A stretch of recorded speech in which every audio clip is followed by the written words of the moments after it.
Hey guys, Falafel92, and today on Fantasy Friday we'll be discussing J.R.R. Tolkien. So we have three rules. Like the video is the first rule. Second rule is subscribe. Third rule is books like Children of Nurin that were published after he died, I do not own, so we'll not be discussing.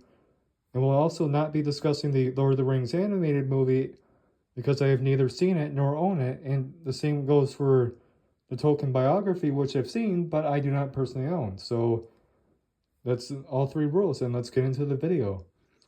Lord of the Rings, I like. It's a pretty funny book, but it also tries to cover 1,200 pages within only a 150-page time span. That's not really a lot of time, but still, it's a good book. The Silmarillion and Unfinished Tales are both pretty good books. The only problem is they kind of have difficult language compared to a lot of the other books in my collection. So they're fun to read, but just know the language is a bit hard.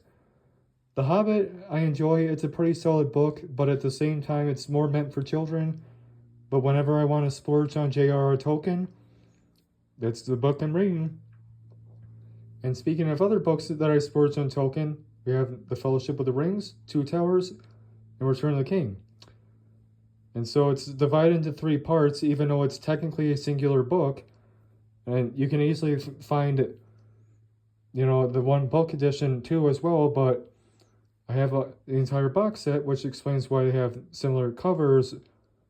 But so yeah, otherwise it's a pretty solid, all three of them are solid books, and it's a little hard for me to be like, oh, I like one book or the other. That's just me. Now we get into the movies. Unexpected Journey is the first in the Hobbit trilogy. I enjoy it, but at the same time, it kind of just drags on like probably 40 minutes longer than it should. That's just me.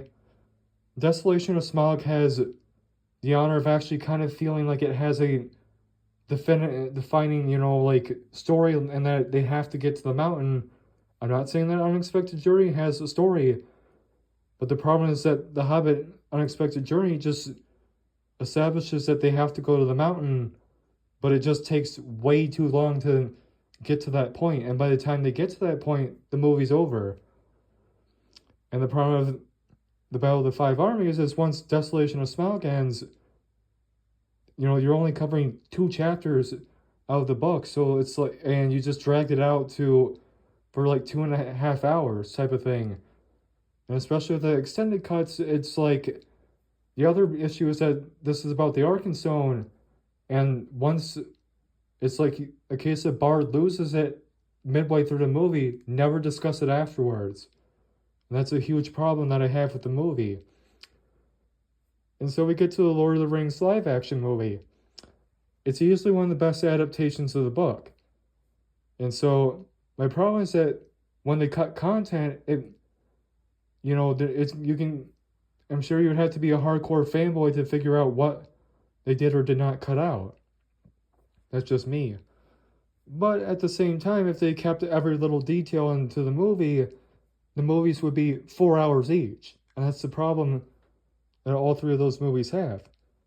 And now the most recent movie that I've added to my collection is, guess what? The animated version of The Hobbit.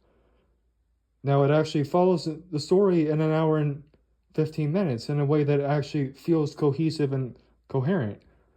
The problem is that I'm sure that most people are probably not used to having the, one or the other. You either have the live action or you have the animated. For me, I now have both, so that's just me. And also, I feel like it just cohesively follows the book much better than the live action. Just because we're not adding stuff that was irrelevant or taken from, say, Unfinished Tales or the Silmarillion. That is just me, but hey. And so now, this is the end of the video. It's been Fantasy Friday with Falafel92.